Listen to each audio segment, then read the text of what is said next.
Hey, what's up there, Global Mobiles? How's it going there, YouTube Nation? So, it's been a day since I've been using the Ryzen 7 1800X, and I've been doing a lot of research, reading a lot of the forums, a lot of the Reddit pages, watching a whole bunch of videos, one YouTuber in particular, when it comes to using the Ryzen 7 1800X along with the Asus Crosshair Hero 6.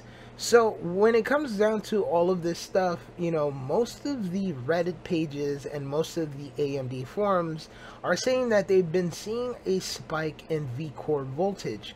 Some users are reporting that they've, seen their VCore voltage go up from 1.35 to a good 1.4. And the maximum that I've seen on some of the pages is that some of them have been going to a good 1.51. And when it comes down to it, I've been watching a few of the videos. One YouTuber in particular, like I said, Jay's 2 cents, he's done a lot of great videos when it comes to overclocking and, doing the basics of what you should be expecting when using the Ryzen 7 1800X along with the Asus Crosshair 6 Hero motherboard. So I've been doing a lot of this on my own. I've been tweaking, tinkering with the motherboard BIOS settings, and when it comes down to it, Jay's 2 cents gave an in-depth of how to overclock your chip. But if you guys want to keep it at a factory based settings, definitely do watch the entirety of this video, because it will actually show you what is the culprit of why your VCore voltage is going up higher than what it is expected. So in the video that Jay's 2 cents has put out there, he's been doing a great in-depth of how to overclock. And I've also noticed at one point that when he set his VCore voltage manually, when going into the Windows boot up and having to go back to BIOS, he pointed out that even though he changed his VCore voltage to manual, it did not stay that way. On the side panel, it showed that the VCore voltage had changed. So he kind of like punted out that even though he set it to manual, it just wanted to do things on its own. But he didn't realize what I did when it came down to why it did not stick that way.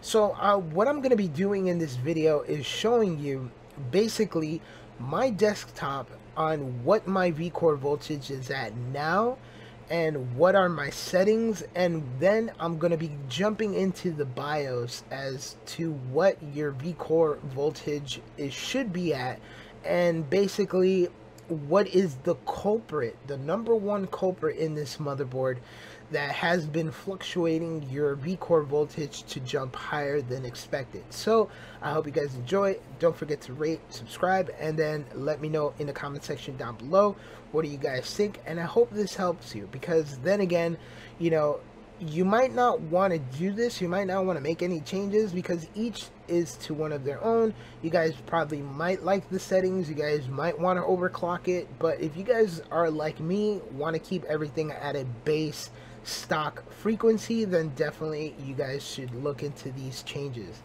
So I hope you guys enjoy, and I'll see you in the next one. Alright, so in this video, I'm definitely going to show you what is going on and what's going on in my system as far as I know right now. This is basically the settings that I do have it on now, and we're going to go ahead and open up CPU ID, and then we're going to go ahead and open up hardware monitor. So as you can see right here off the bat, let me open up Ryzen Master Utility. So as far as everything goes right now, Ryzen Master Utility is showing that my VCore voltage is at 1.18750, as well, as all of the base clock settings, and the temperature is a little bit off, but it's at 23 degrees Celsius, and it goes up every once in a while, but I don't think that that's correct. But the default settings that Ryzen should be at is at 1.3550, in which I think I should go ahead into the motherboard and change that settings to that feature right now, because right now I am running this at 1.375, which, as you can see here, it's at 1.373 and its max hits up at 1.395. So all of these settings are correct, and as well the DRAM voltage is running at 1.199, and CPU ID reads the same. As you guys can see, the CPU ID reads it at 1.373 and it goes up to 1.352, and that is also correct. That's fine, that's totally fine. So as you guys can see, the also core clock speed is at 3599, and as well, the bus speed is at 100 megahertz. And all of these things are just the way that you want to have it at if you definitely run it at factory settings. Now there's also a few keynotes that a lot of people have been wondering as to why the CPU core runs way too high, and I'm definitely going to go ahead and jump into the BIOS and show you guys what you need to change in order for everything to stay at stock frequency. So when it comes to reading all of these forums, these notes, and as well as watching a couple of videos from Jay's 2 cents, most of the CPU core voltage is pretty much fluctuating to points where even if you set it on manual mode, it doesn't really stay at those settings. It actually changes. So I tinkered a little bit with the BIOS and noticed that there is one keynote feature as to why this is happening. So I'm gonna go ahead and jump into the BIOS and show you guys which one is the culprit of why your CPU is fluctuating to VCore temps that are way above what AMD is recommending. Now again, to each and every one of their own, these settings are pretty much not right. And as well, as you guys can see here, the temperature to my CPU is running at least 48 Celsius, and it's way too different from the AMD Ryzen Master Utility, as far as as we can see right here as well. Hardware monitor is reading exactly the same settings that we got here, and it just shows that there is something wrong with the Ryzen Master Utility. And Jay's 2 cents also pointed this out too when it came to the temperatures not reading correctly, and he also noted that some other user told him that it is on a 20 degrees off note when it actually is a little bit more than that. It's actually way off. As you guys can see, the temperatures are reading at least 30, but then again, all of the default settings that it should be at is definitely 1.35. So again, let's go ahead and jump into the motherboard's BIOS and change all of this stuff. Make sure that everything is set correctly, and I definitely am going to show you which of the settings is the culprit for the VCore voltage jumping way too high than expected. So let's get to it. Alright, so we're definitely into the BIOS right here, and as you guys can see, I'm running the 1107 latest BIOS, and this is basically what I am running at. Sorry for the little blurs here and there. I am filming this part, I'm filming this portion of the video on a cell, so this is just to actually show you what I am actually doing here. So this is where you're going to go. You're going to go to Extreme Tweaker. And as you notice, I had to change a couple of things because out of the box, the memory did show up as 2400. The VCore voltage was at 1 point something. It didn't coincide with CPU ID. So when it came down to it, there was a couple of things that I just couldn't get through. Now, when when you look at things, okay, this is what you're going to be looking at: core performance boost. Now, if you guys see on the bottom, or if you guys can get into your BIOS, look at core performance boost. Automatically overclocks the CPU and DRAM to enhance system performance. Now, this was set on automatic. By default, this is set to automatic. I disabled it because this is the culprit that actually made the VCore voltage fluctuate. It actually did not stick. It did not stick to the VCore voltage that I had set it at. So if we go to the bottom, I have it on manual mode, right? And then this is basically what the VCore voltage is at. Now I'm going to change this. 1.35 is where I'm going to set it at, because this is what Ryzen Master Utility by default has it set at. It wants you to set it at this speed. So let's go ahead and do that, and then basically,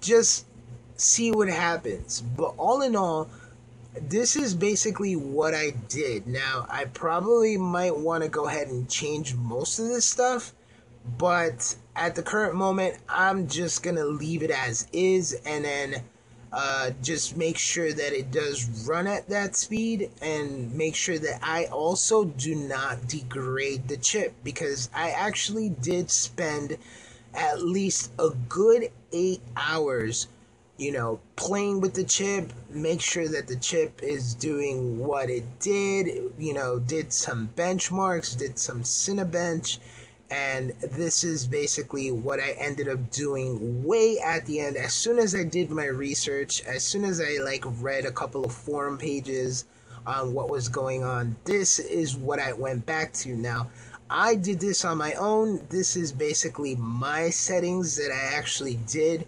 I did not take any other consideration, because every system and every profile to each user is different. But if you guys do not want the VCore to fluctuate more than what the recommended settings are, you definitely want to disable core performance boost. You do not need this. This is what's going to degrade your chip to the point of no return. So, you definitely don't want to have this on, and, hopefully this thing will make you guys see what's going on within the chip. Alright, and let's go into the monitor settings. This is what my motherboard is running at. This is what the CPU temperature is currently at. It's not too hot, but then again, it's not too cool either. So there you guys have it. Let's go back into the desktop to see what what has changed and where we at now. Alright, so we're back at the desktop after doing a couple of changes in the BIOS again. We're going to go ahead and open up the Ryzen Master Utility. We're also going to go ahead and open up the CPU ID. As you guys can see, it didn't change at all. The temperatures are still the same, even in the Ryzen Master Utility. Now we're going to go ahead and open up hardware monitor and CPU ID.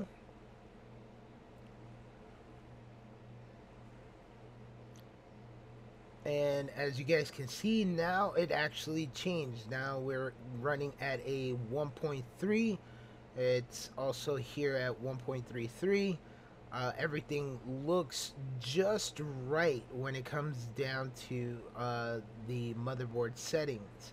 Now, if I was to go ahead and show you guys what would be the difference between turning on core performance boost, then that will be set on another video. But definitely, this is what you guys would want to have if you don't want the core voltage to actually rise up into nothing but heat and basically kill your chip as you go along the years. Now, as everything goes, it's running really great. I did probably degrade the chip a little bit, but I don't know truly if that is true or not. But you know, that's basically what I'm running at this current moment. So everything looks just right. Even the temperatures seem quite the norm here. So definitely this is what it is, and if it's underperforming, that's great, because I definitely don't want the chip to, you know, die out sooner than later, you know?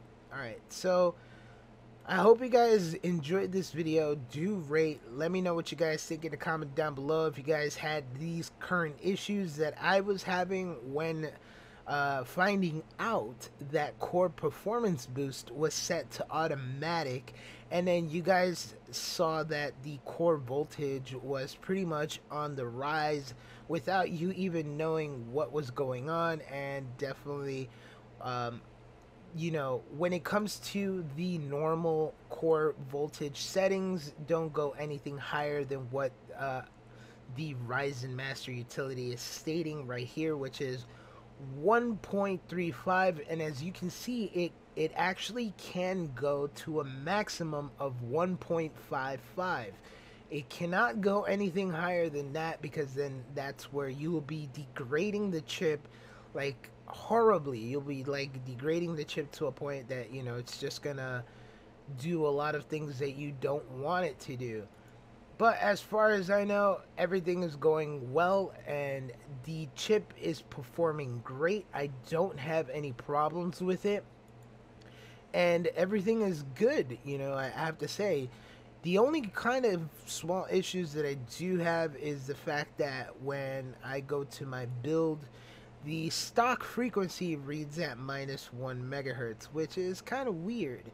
And as you guys can see, the default frequency is not even showing correctly, and I don't know what is up with that. But there you guys have it.